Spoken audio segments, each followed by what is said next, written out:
अतुल और प्रिया की शादी को अभी 4 दिन भी नहीं हुए थे कि अपना इतना बड़ा जॉइंट ससुराल देखकर ही प्रिया के नखरे शुरू हो जाते हैं। आ गए आप? कब से आपका इंतजार कर रही थी। आखिर ऐसा भी क्या हो गया जो तुम मेरा इंतजार कर रही थी? मैं सोच रही थी कि हमारी शादी को 2 दिन हो गए, मैंने बहू के नाते अपनी पहली रसोई भी कर ली। अब हम हनीमून पर कब जाएंगे? अब मैं चाहती हूँ हम दोनों जल्दी से कुछ दिन के लिए हनीमून पर जाएं और वहाँ से आकर परिवार वालों से अलग हो जाए। अलग हो जाए? ये तुम क्या कह रही हो? तुम्हारा दिमाग ठीक तो है ना? तुमने ऐसी बात सोची भी कैसे? प्रिया जैसे ही अलग होने की बात करती है, अतुल प्रिया के ऊपर भड़क जाता है। अतुल की नाराजगी देखकर प्रिया भी अतुल से नाराज हो जाती है और अपने दिल की भड़ास निकालने लगती है। मेरा दिमाग ठिकाने पर ही है और मेरी बात कान खोलकर सुन लो। मैं रोज रोज इस घर में नौकरों की तरह काम नहीं कर सकती। मैं कोई नौकरानी नहीं हूँ जो 10 लोगों का खाना अकेली बनाऊं। मैं जॉइंट परिवार में नहीं रह सकती। हम हनीमून से आकर अलग हो जाएंगे बस। अभी हमारी शादी को 4 दिन भी नहीं हुए और इन 2 दिनों में मेरा परिवार तुम्हें खटकने भी लगा और अलग रहने का इतना ही शौक है तो तुम यहाँ से जा सकती हो और हनीमून के सपने तो अब तुम भूल ही जाओ। क्या कहा तुमने? मैं यहाँ से चली जाऊं? अरे मैं क्यों जाऊं? तुम मुझे ब्याह कर लाए हो इस घर में। मैं घर की बहू और तुम्हारी बीवी हूँ। मैं कहीं नहीं जाने वाली और मुझसे पल्ला झाड़ने की ना कोशिश भी मत करना। बीवी हूँ तुम्हारी। प्रिया की अजीबोगरीब तरह की बातें सुनकर अतुल को बहुत गुस्सा आता है और वो अपना बिस्तर लेकर बाहर सोने के लिए चला जाता है। अब इसी तरह से कुछ दिन बीत जाते हैं और एक बार फिर प्रिया के सर पर अलग होने का भूत सवार हो जाता है। अतुल देखो, मैं और बर्दाश्त नहीं कर सकती। तुम उस दिन मुझसे नाराज हो गई थी इसलिए मैंने कोशिश की इस परिवार के साथ रहने की, पर 1 महीना हो चुका है। मैं नहीं रह सकती तुम्हारे परिवार के साथ। तुम्हारा परिवार मेरे लायक है ही नहीं। मेरा परिवार तुम्हारे लायक नहीं है या तुम मेरे परिवार के लायक नहीं हो? गलती की मैंने तुम जैसी औरत से शादी करके, जिंदगी बर्बाद हो गई मेरी। क्या कहा तुमने? तुम्हारी जिंदगी? अरे ये बात तो मुझे बोलनी चाहिए। प्रिया बोल ही रही होती है कि अतुल अपना ऑफिस का बैग उठाकर ऑफिस के लिए निकल जाता है। अब प्रिया भी अतुल की इन हरकतों से परेशान हो जाती है और अपनी माँ को फोन करती है। माँ, तुमने कैसे घर में मेरी शादी कर दी? जानती भी हो इस घर में कौन कौन है? सास, ससुर, जेठ, जेठानी, देवर, ननद, इतना बड़ा परिवार। माँ, मैं और एडजस्ट नहीं कर सकती इस घर में। अरे नाराज क्यों होती है? दामाद जी को अपनी मीठी मीठी बातों में फंसा और नौकरी के बहाने या किसी भी बहाने कहीं और शिफ्ट हो जा। अतुल को तो तू ही समझा सकती है। अतुल तेरा पति है, तेरी बात जरूर सुनेगा। मैं भी किससे शिकायत कर रही हूँ जिसने मुझे खुद कुएं में धकेला है। अब मुझे ही कुछ करना पड़ेगा। प्रिया अपनी माँ से बात करके फोन रख देती है और अपनी जिद मनवाने के लिए हर समय अतुल से नाराज रहती है, यहाँ तक कि उससे बात करनी भी बंद कर देती है। अब रात को अतुल और प्रिया भी अलग अलग सोते हैं। अपने बहू बेटे के बीच का तनाव शांति से छिपा नहीं था। एक दिन शांति अपनी बड़ी बहू से कहती है, आरती बहू, मुझे कुछ ठीक नहीं लग रहा। कुछ दिनों से अतुल और प्रिया एक दूसरे से बात नहीं कर रहे और अतुल भी कमरे से बाहर सो रहा है। माँ, हुई होगी कुछ बात, पति पत्नी के बीच की बात है। आप बीच में ना पड़े तो अच्छा रहेगा, इग्नोर कीजिए। आरती अपनी सास को सारी बातें नजरअंदाज करने के लिए कहती है और खाना बनाने की तैयारी करने लगती है। तभी वो देखती है कि प्रिया आराम से सोफे पर बैठकर फोन में गेम खेल रही है। उसे खाली बैठा देख आरती उसे अपनी मदद के लिए बुलाती है। प्रिया, तुम खाली बैठी हो ना? सारा दिन या तो कमरे में रहती हो या फोन में। अरे कभी कमरे की दुनिया से बाहर निकलो और परिवार के साथ बैठो, तभी तो घुल मिल पाओगी परिवार के साथ और अपने ससुराल वालों को पहचान पाओगी। चलो आज ना तुम मेरी थोड़ी मदद करवा दो खाना बनवाने में। माफ करना जेठानी जी, पर मुझे खाना बनाना नहीं आता। माँ ने मुझे बस इतना ही खाना बनाना सिखाया था जिससे मैं अपनी पहली रसोई कर सकूं, इसलिए यू कैरी ऑन। प्रिया अपनी जिठानी को उल्टा जवाब देकर वहां से चली जाती है। बेचारी आरती और शांति तो बस देखते ही रह जाते हैं। इसी तरह प्रिया हमेशा घर वालों से उखड़ी उखड़ी रहती और किसी से सीधे मुंह बात भी नहीं करती। एक बार फिर प्रिया और अतुल के बीच में लड़ाई होती है और इस बार लड़ाई उनके कमरे से बाहर आकर परिवार वालों के सामने आ जाती है। देखो प्रिया, मैंने तुमसे 1000 बार कहा है इस बारे में मुझसे बात मत किया करो, क्योंकि जो तुम चाहती हो वो कभी नहीं होगा। क्यों ना करूं? जब जिम्मेदारी उठाने की हिम्मत नहीं थी तो क्यों करी मुझसे शादी? नहीं करनी चाहिए थी ना। तुम्हारे साथ ये रिश्ता अब मुझे बोझ लगने लगा है, जहाँ सब कुछ सिर्फ मैं ही झेल रही हूँ। हर वक्त मैं ही एडजस्ट करती रहूं। अगर तुम्हें ये रिश्ता बोझ लग रहा है ना तो उठाओ अपना सामान, अपने मायके चली जाओ, क्योंकि अब मैं भी तुम्हारे साथ नहीं रह सकता। मेरे लिए मेरा परिवार पहले है और मैं तुम्हें इस रिश्ते से आज़ाद करता हूँ। हम डाइवोर्स ले लेते हैं। अतुल के मुंह से डिवोर्स की बात सुनकर शांति के पैरों तले जमीन खिसक जाती है। वो अतुल को एक तमाचा मारते हुए कहती है, अतुल पागल हो गया है, बहू को छोड़ने की बात कर रहा है। हमारे पूरे खानदान में किसी का डिवोर्स नहीं हुआ और तुम्हारी शादी को अभी दिन ही कितने हुए हैं और तुम दोनों एक दूसरे से अलग होना चाहते हो। मेरे जीते जी ऐसा कभी नहीं होगा। प्रिया क्या हुआ? तुम दोनों इस तरह से क्यों झगड़ रहे हो? और ऐसी भी कौन सी बात हो गई कि तुम दोनों अलग होना चाहते हो? बहू तू अपने कमरे में जा, मैं अतुल को समझाती हूँ। अतुल बेटा, गुस्से में और जल्दबाजी में इतना बड़ा फैसला नहीं लेते। अगर बहू किसी चीज़ की जिद कर रही है तो तुझे उसे पूरा करना चाहिए। बहू का हक है कि वो अपने पति से नाराज हो, उससे गुस्सा हो, उसके सामने जिद करे। माँ अब नहीं जानती कि प्रिया मुझसे क्या चाहती है, उसकी जिद क्या है। मैं उसकी सारी जिद पूरी करने को तैयार हूँ माँ, पर मैं अपने परिवार को छोड़ने के लिए तैयार नहीं हूँ। प्रिया मुझे आप लोगों से दूर करना चाहती है। क्या? प्रिया इतनी खतरनाक लड़की है? अरे 4 दिन नहीं हुए इस लड़की को घर में आए और हमारा घर तोड़ना चाहती है। माँ ये क्या हो रहा है? कैसी लड़की आ गई इस घर में?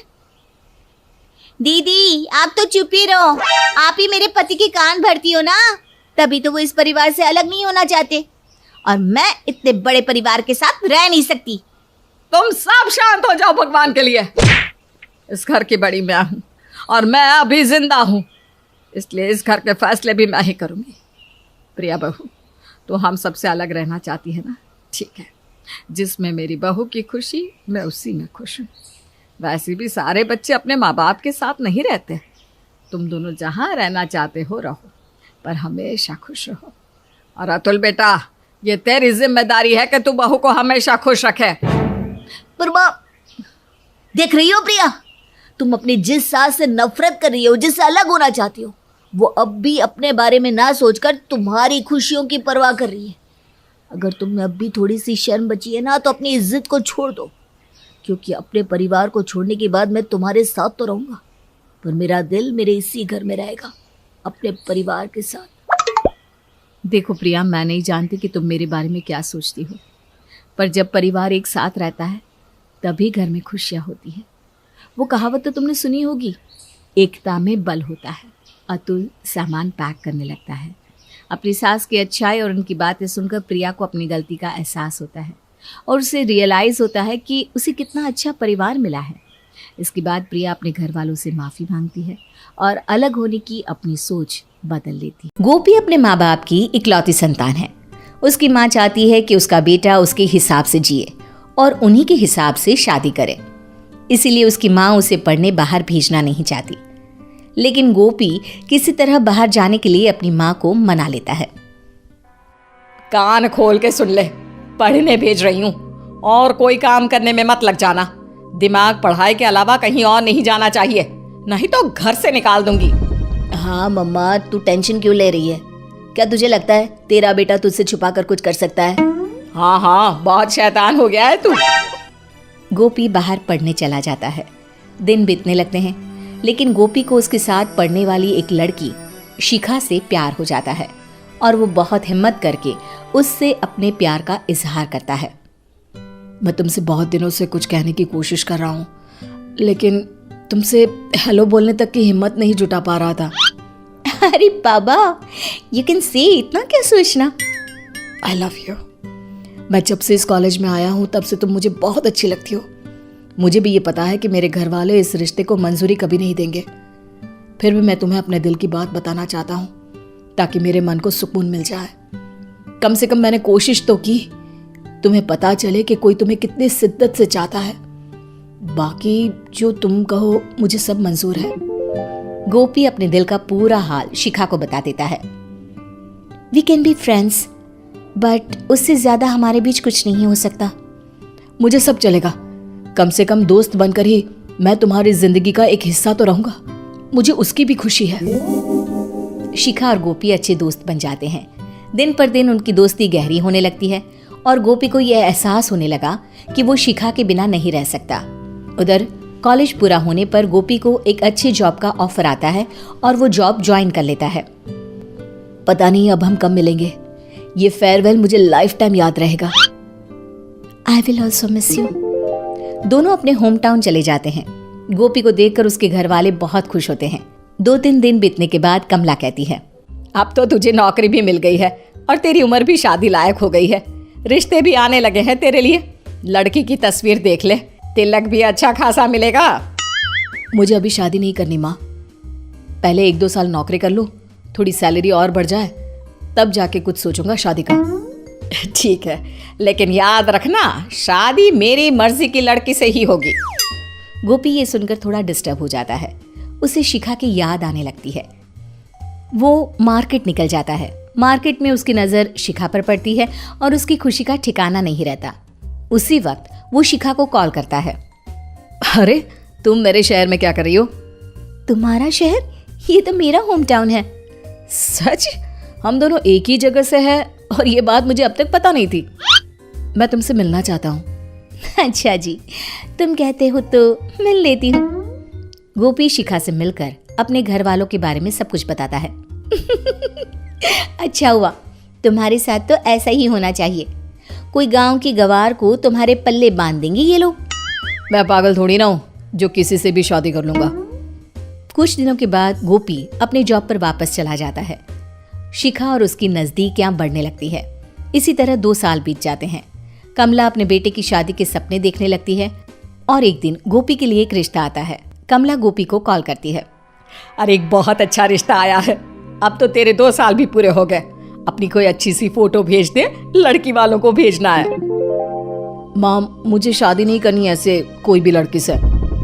गोपी शादी की बात को टालते ही रहता है, इसलिए वो अपने घर भी नहीं जाता। लेकिन एक दिन कमला की तबीयत खराब होने के कारण उसे अपने घर जाना पड़ता है। बेटा तू अब शादी कर ले। माँ, मैं किसी और से प्यार करता हूँ और उसी से शादी करूँगा। बाहर पढ़ लिख कर दिमाग तो खराब नहीं हो गया ना तेरा? मेरे घर को तोड़ना चाहता है क्या तू? वो मॉडर्न लड़की आएगी और मेरी खुशियों को निकल जाएगी। अरे दोस्ती तक तो सही है, लेकिन वो इस घर की बहू नहीं बन सकती। और अगर तूने मेरी मर्जी के खिलाफ शादी की तो तेरी टांगें तोड़ दूंगी।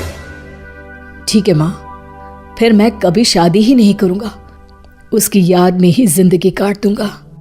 शादी तो तुझे करनी ही पड़ेगी, चाहे जो कुछ भी हो जाए। ठीक है, मैं शादी करके हमेशा के लिए चला जाऊंगा।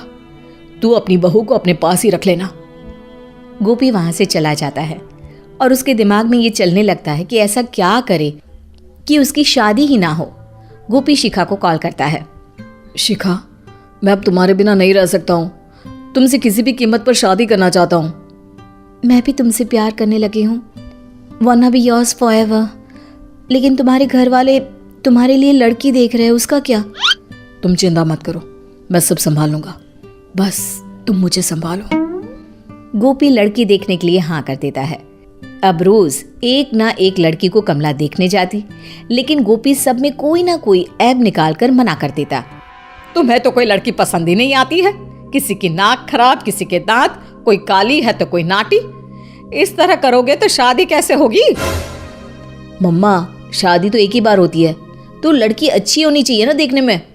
यह लड़का तो हमारी जान खा के रहेगा। विमल और कमला गोपी के लिए लड़की देखते ही रहते हैं और गोपी 32 साल का हो जाता है। आस पड़ोस की औरतें आपस में बातें बनाने लगती है और हर कोई कमला से गोपी की शादी के बारे में पूछता रहता। एक रोज उसकी पड़ोसन कमला से कहती है, अब कब करोगे गोपी की शादी? लड़की की उम्र हो चली है, जैसी भी लड़की मिलती है कर दो, नहीं तो बेटा बैठा रह जाएगा तुम्हारा। पूरे मोहल्ले में लोग बातें बनाते हैं कि गोपी में कुछ तो कमी है और इसीलिए उसकी शादी नहीं हो सकती कभी। अरे नहीं, मेरे गोपी में कोई कमी नहीं है, बहुत जल्दी इसकी शादी करा दूंगी मैं। पड़ोसन की बातों से कमला चिंता में रहने लगती है और अब तो गोपी के लिए रिश्ते भी आना बंद हो जाते हैं। कमला चिंता में डूब जाती है और उसके मन में गलत गलत विचार आने लगते हैं। एक रोज जब कमला सब्जी लेने के लिए बाहर निकलती है, तब पड़ोस की 2 औरतों की बातें सुन लेती है। पता है, उस कमला के लड़के में कुछ ना कुछ कमी तो है, तभी तो कोई लड़की उनके यहाँ आ नहीं रही। अरे सुना है कोई दहेज का चक्कर है, इन्हें मुंह मांगी रकम जो नहीं मिल रही। हाँ, अभी कुछ तो मिल जाएगा। कुछ दिनों में तो गोपी बूढ़ा हो जाएगा, फिर इनके हाथों में आएगा बाबा जी का ठुल्लू। ये सब सुनकर कमला आग बबूला हो जाती है और कहती है, मेरे गोपी की चिंता करने की कोई जरूरत नहीं है, वो अभी जवान है। इतनी सुंदर बहू लाऊंगी कि तुम लोगों की आंखें फटी रह जाएगी। कमला गोपी के पास जाकर उससे कहती है, बेटा तू शादी कर ले, चाहे उसी लड़की से ही कर। इन औरतों को भी पता चले कि मेरे बेटे में कोई ऐब नहीं है और हमें दहेज का भी लालच नहीं है। गोपी तुरंत शिखा से कोर्ट मैरिज कर उसे अपने घर ले आता है और मोहल्ले की औरतों के मुंह बंद हो जाते हैं। कमला भी शिखा को पूरे मन से स्वीकार कर लेती है और गोपी का प्लान सफल हो जाता है। पल्लवी गांव में अपने परिवार के साथ रहने वाली एक मेडिकल स्टूडेंट थी। वो अब 22 साल की हो गई थी और उसी के साथ उसके मम्मी पापा को उसकी शादी की टेंशन भी सताने लगी थी। पल्लवी, अब तेरी शादी की उम्र हो गई है, जरा घर के कामों में भी ध्यान दिया कर। तेरे पापा ने तेरे रिश्ते की बात चलाई है। मम्मी, आप अभी से मेरी शादी की चिंता मत करो। अभी मैं शादी के चक्करों में नहीं पड़ने वाली।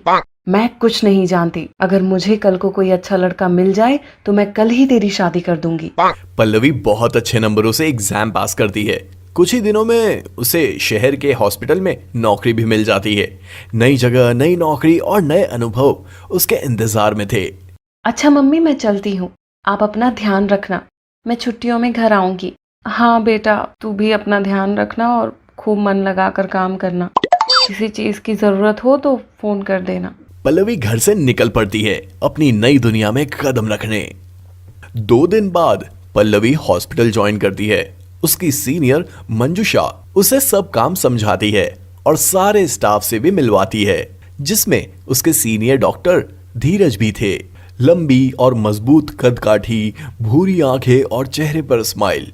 पल्लवी का ध्यान ना चाहते हुए भी बार बार डॉक्टर धीरज पर ही जा रहा था। Hello doctor, nice to meet you. Hi Pallavi, nice to meet you to.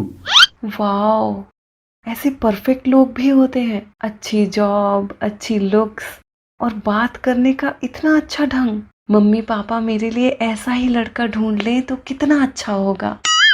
Doctor Dheeraj round पर है और पल्लवी उनके साथ आईसीयू में जाती है। पल्लवी, इन सारे पेशेंट को ऑब्जर्व करो और इनकी फाइल लेकर मेरे केबिन में आना। डॉक्टर धीरज के मुंह से अपना नाम सुनकर पल्लवी के मुंह पर स्माइल आ जाती है। डॉक्टर धीरज के मुंह से अपना नाम सुनकर मुझे इतनी खुशी क्यों होती है? मन करता है ये मुझसे ऐसे ही बातें करते रहे। ओह, ये मैं क्या सोच रही हूँ। डॉक्टर धीरज, आपने जो पेशेंट्स की फाइल मंगवाई थी वो मैं ले आई हूँ। यहाँ टेबल पे रख दो और बैठ जाओ। पल्लवी एक चेयर पर संभल कर बैठ जाती है। और कहाँ से हो तुम? इस शहर में अकेली रह रही हो? यस डॉक्टर, मैं पास के गांव में अपनी फैमिली के साथ रहती हूँ, लेकिन यहाँ अकेली रह रही हूँ। Wow, interesting. तो कल तुम क्या कर रही हो? इफ यू डोंट माइंड, मेरे साथ लंच करोगी? वैसे तो कल मैं थोड़ी शॉपिंग करने का सोच रही थी, बट ठीक है, हम साथ में लंच कर सकते हैं। ठीक है, कल मिलते हैं पल्लवी। डॉक्टर धीरज के साथ इतनी जल्दी मिलने के बारे में उसने सोचा नहीं था, लेकिन वो मन ही मन बहुत खुश थी। आज मैं बहुत खुश हूँ डॉक्टर धीरज। अभी तक मैं किसी से ठीक से बात नहीं कर पाई थी, लेकिन आपके साथ लंच पर आकर मुझे बहुत खुशी हुई। डॉक्टर धीरज नहीं, सिर्फ धीरज कहो। मैं डॉक्टर सिर्फ दूसरों के लिए हूँ। अच्छा बताओ, क्या ऑर्डर करना है? धीरे धीरे दोनों में दोस्ती हो जाती है। वो साथ में काफी समय बिताने लगते हैं और ये बात हॉस्पिटल में सबको पता चल जाती है। एक दिन डॉक्टर धीरज पल्लवी को कॉफी पिलाने ले जाते हैं। आज इतने दिन बाद आपको कॉफी पिलाने का आइडिया कैसे आया? तभी वेटर उनकी कॉफी लेकर आ जाता है। क्या करें, तुमसे अकेले में बात करने के लिए यहाँ आना ही पड़ता है। पर हम तो हॉस्पिटल में भी खाली वक्त में खूब बातें करते हैं। लेकिन हॉस्पिटल में किसी से अपने दिल की बात तो नहीं कर सकते ना। डॉक्टर धीरज की ये बात सुनकर पल्लवी का दिल जोर से धड़कता है। वो सब समझ जाती है, लेकिन फिर भी वो ये बात उनके मुंह से सुनना चाहती है।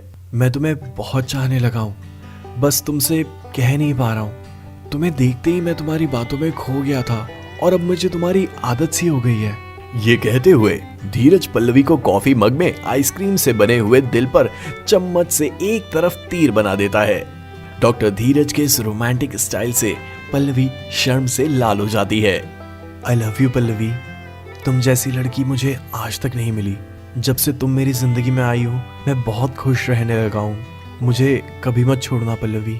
इसके बाद धीरज पल्लवी के साथ उसके घर चला जाता है और दोनों अकेले में अपनी सारी हदें पार कर जाते हैं। मम्मी को आज ही धीरज के बारे में बताऊंगी। उसी शाम पल्लवी अपने पेरेंट्स को फोन पर सब बता देती है। मम्मी, यहाँ हॉस्पिटल में मेरे एक सीनियर डॉक्टर हैं, डॉक्टर धीरज। हम दोनों एक दूसरे को पसंद करते हैं और शादी करना चाहते हैं। अच्छा, क्या एज होगी उनकी? घर परिवार कैसा है? कहाँ रहते हैं वो? मम्मी, घर परिवार से तो अब तक नहीं मिली हूँ, लेकिन वो मुझसे 7 साल बड़े हैं। देख बेटा, इस डॉक्टर की उम्र तुझसे बहुत ज्यादा है। हम इसके परिवार को भी नहीं जानते। ऊपर से तेरे लिए 2 रिश्ते भी आए हैं। घर बार सब अच्छा है उनका। पर मम्मी, अगर मैं शादी करूंगी तो धीरज से, किसी और से नहीं। बेटा, अभी जल्दबाजी में कोई फैसला मत लेना। मैं तेरे पापा से बात करती हूँ इस बारे में। पल्लवी अपनी माँ की कही बातों से बेचैन हो जाती है। वो धीरज को सब कुछ बता देने का फैसला लेती है। मुझे धीरज से हमारी शादी की बात कर लेनी चाहिए और उन्हें मम्मी पापा से मिलवाने ले जाना चाहिए। जब वो धीरज से मिलेंगे तो खुद ही हमारी शादी के लिए हाँ कह देंगे। हाय धीरज, मैं आपसे कुछ कह। पल्लवी, मैं बहुत खुश हूँ। कल मेरी बेटी हुई है। ये देखो मेरी वाइफ, और ये रही मेरी बेटी। कितनी प्यारी है ना? मुंह मीठा नहीं करोगी? डॉक्टर धीरज को देखते हुए पल्लवी की आंखों से आंसू बहने लगते हैं। वो निशब्द वहां खड़ी रह जाती। शादी का चस्का जिसे लग जाए उसका तो कुछ नहीं हो सकता। उसे तो सिर्फ शादी ही शादी दिखती है। रीना के साथ उसकी सहेली मीरा पढ़ा करती थी। कॉलेज में दोनों साथ एडमिशन लेती है, लेकिन फिर भी दोनों की सोच में जमीन आसमान का अंतर होता है। देख यार, कैसे भी करके स्कूल खत्म हुआ। कैसे करके क्या? मेहनत की है तो खत्म हुआ है। बस यार रीना, ये ग्रेजुएशन में अच्छे नंबर आ जाए ना तो माँ बाप को कहकर आगे की पढ़ाई के लिए हाँ करवा लूंगी। हे भगवान, मैं तो बस किसी तरह पास हो जाऊं। कम से कम शादी के लिए लड़के वाले पूछते हैं कितना पढ़ी है, तो ग्रेजुएट तो बोल सकते हैं ना। अरे शादी करके जिंदगी क्यों बर्बाद कर रही है? पैसे कमा, ऐश कर। सारा दिन तो पैसे कमाने में निकल जाएंगी, ऐश कब करेंगी? मेरी बात मान, ऐसे लड़के से शादी कर जो पैसे कमाए और तो ऐश करे। सारा दिन घर पर ऐश ही ऐश। मीरा रीना को काफी समझाती है कि आखिर खुद के पैरों पर खड़ा होना कितना जरूरी है, लेकिन रीना के सर पर तो सिर्फ शादी का ही भूत सवार होता है। रीना, आज जल्दी कॉलेज जाना है। वो हिस्ट्री की एक्स्ट्रा क्लास है ना, मैम कुछ परीक्षा के लिए इम्पोर्टेंट बताने वाली है। पागल है क्या? आज तो मैं माँ से बेसन की सब्जी बनाना सीख रही हूँ। वो क्या है ना, ससुराल वाले बोल सकते हैं कि जी लड़की को बेसन की सब्जी बनाना आता है कि नहीं। और परीक्षा में फेल हो गई तो? और ससुराल वालों के सामने बेसन की सब्जी ना बना पाई तो? रीना, तू अपना वक्त बर्बाद कर रही है। तभी तो नहीं जा रही हूँ कॉलेज कि मेरा वक्त बर्बाद ना हो जाए। मीरा पढ़ाई करती, वहीं रीना घर के काम। लेकिन एक दिन, ये क्या है मीरा, सारा दिन किताबों में घुसी रहती है, कोई फायदा नहीं। तेरी शादी करवा देंगे हम तेरा ग्रेजुएशन खत्म होते ही। हाँ मीरा, माँ सही बोल रही है। क्यों वक्त बर्बाद कर रही है? शादी तो करनी है ना बेटा। वही तो। ये क्या है पापा, आपने तो वादा किया है ना कि मैं फर्स्ट डिवीजन आ गई तो आप लोग मुझे पढ़ाएंगे। हाँ बेटा, पर पैसे कहाँ है? तेरी शादी भी तो करानी है ना। मैं या तो पैसा शादी में लगा दे या फिर पढ़ाई में। मीरा अपने पिता को असहाय देखकर परेशान हो जाती है, लेकिन पढ़ाई की आदत तो मीरा के साथ ही रहती है। वो परेशान सी हो जाती है कि अरे देख, गीता में क्या लिखा है कि तुम कर्म करो फल की इच्छा किए बगैर, क्योंकि वो ऊपर वाला भगवान है ना, वो सबकी मनोकामना पूरी करता है, समझी? सच्चे प्रयास कभी खाली नहीं जाते बेटा। माँ की बात मीरा को समझ में आ जाती है। वो भी सोच लेती है कि कल जो होगा वो देखा जाएगा, फिलहाल तो पढ़ना ही है। वहीं दूसरी तरफ रीना के घर में रीना के पिता, ये क्या है रीना, क्या औरतों की तरह किचन में घुसी रहती हो? और ये घर के काम करने को कौन कहता है इसे? कौन क्या, खुद ही। पता नहीं कैसे कैसे व्यवहार करती है। कल तो मुझे माझी माझी कर रही थी। मैंने कहा मैं माँ हूँ तेरी, तो कहने लगी वो ससुराल जाएगी तो कैसे रहेगी, इसकी प्रैक्टिस कर रही है। बोल दो रीना को साफ साफ, जब तक पढ़ लिख कर कुछ बन नहीं जाती मैं शादी नहीं करूंगा इसकी। अरे पैसे जितने लग जाए सो लग जाए, लेकिन ऐसी घरेलू लड़की नहीं बनाना है मुझे इसे। सही बोल रहे हैं जी, कल किसने देखा। अरे खुद के अंदर इतनी तो काबिलियत रखो कि कमा कर खा सको कम से कम। कैसी उटपटांग बात कर रही हो माँ? कौन माँ चाहती है कि बेटी सारा दिन बाहर जाकर काम करे और रात को घर का काम करे? अरे नहीं नहीं माँ, तू तो बस पैसे वाले घर में ना मेरी शादी करा दे, और कुछ नहीं चाहिए। कैसी सोच है तुम्हारी? अरे खुद के पैसों की अकड़ी कुछ और होती है, रुतबा नाम होना चाहिए समाज में। नहीं ना पापा, मुझे कोई नाम वाम नहीं चाहिए। आप तो बस मेरी शादी करा दे। अब क्या था, एक तरफ रीना के माता पिता जो उसे पढ़ाना चाहते थे लेकिन रीना शादी करना चाहती थी, तो वहीं दूसरी तरफ मीरा के माता पिता जो पैसे की कमी के कारण उसकी शादी कराना चाहते थे लेकिन मीरा पढ़ना चाहती थी। फिर एक रोज, बेटा तुम्हारी ग्रेजुएशन खत्म हो रही है तो हम लोगों ने तुम्हारे लिए लड़का देखना शुरू कर दिया है। दूसरी तरफ रीना अपने माता पिता को, मम्मी पापा देखिए ना, मेरी ग्रेजुएशन बस खत्म ही होने को है, आप लोग लड़का देखना शुरू कर दीजिए ना। हाँ नहीं तो बता दे रही हूँ मैं, आगे की पढ़ाई तो करने से रही मैं। माता पिता परेशान हो जाते हैं लेकिन करते तो क्या करते, मान जाते हैं। फिर वो वक्त भी आ जाता है कि दोनों के घरों में उन्हें लड़के वाले देखने आते हैं। मीरा के घर जो लड़का आता है, तो आपने इतनी जल्दी शादी करने की क्यों सोची? मैं तो पढ़ना चाहती हूँ लेकिन माँ पापा चाहते हैं कि मैं शादी कर लूँ। उधर रीमा के घर जो लड़का आता है, तुम्हें नहीं लगता कि तुम्हें अभी और पढ़ना चाहिए? शादी के लिए अभी बहुत जल्दी है। शादी के लिए जल्दी कैसे? ग्रेजुएशन पूरी की है मैंने। वैसे क्या आप अपनी बीवी की कमाई खाने की फिराक में हैं? अरे कैसी बात कर रही हो? पढ़ाई सिर्फ कमाई के लिए नहीं बल्कि समाज को सुधारने के लिए भी होती है। मैं ऐसी लड़की से शादी नहीं कर सकता। ये बोलकर लड़का वहां से चला जाता है। वहीं मीरा जो शादी नहीं करना चाहती थी, अगर मैं आपको शादी के बाद पढ़ने में मदद कर दूं तो क्या आप शादी करने को तैयार हैं? मीरा लड़की को हाँ कर देती है। एक ही महीने में कॉलेज के रिजल्ट आ जाते हैं और मीरा टॉप कर जाती है। पापा मम्मी, मुझे आगे पढ़ने के लिए स्कॉलरशिप मिल गई है, अब मैं आगे फ्री में पढ़ सकती हूँ। वहीं रीमा फेल हो जाती है। अरे मेरी फूटी किस्मत, पता नहीं कब मैं ग्रेजुएट होंगी और कब मेरी शादी होगी। दूसरी तरफ मीरा की शादी जिस लड़के से तय होती है वो मीरा के घर आता है। लड़का मीरा को मिठाई का डिब्बा देकर, वो क्या है कि अब तो तुम शादी करोगी नहीं, शायद मैं तुम्हें पढ़ने में मदद कर रहा था इसीलिए तुमने शादी को हाँ की थी, लेकिन तुम जैसी होनहार लड़की को पढ़ने के लिए शादी करने की ज़रूरत भी नहीं है। नहीं ऐसा नहीं है, शादी करके भी मैं पढ़ाई कर सकती हूँ। अच्छी सोच हर किसी की नहीं होती है। मीरा की शादी होने वाली होती है। वो कार्ड लेकर रीमा के घर जाती है। क्या बात है मीरा, तुम तो शादी नहीं करना चाहती थी ना, तुमको तो आगे पढ़ना था। हाँ आंटी, मुझे ऐसा लड़का मिला है जिसे मेरे आगे पढ़ने से कोई परेशानी नहीं है। वैसे रीना की शादी में देर क्यों हो रही है? वो तो शादी ही करना चाहती थी। क्योंकि मुझे कोई ऐसा लड़का नहीं मिल रहा है जिसे मेरे ना पढ़ने से कोई प्रॉब्लम ना हो।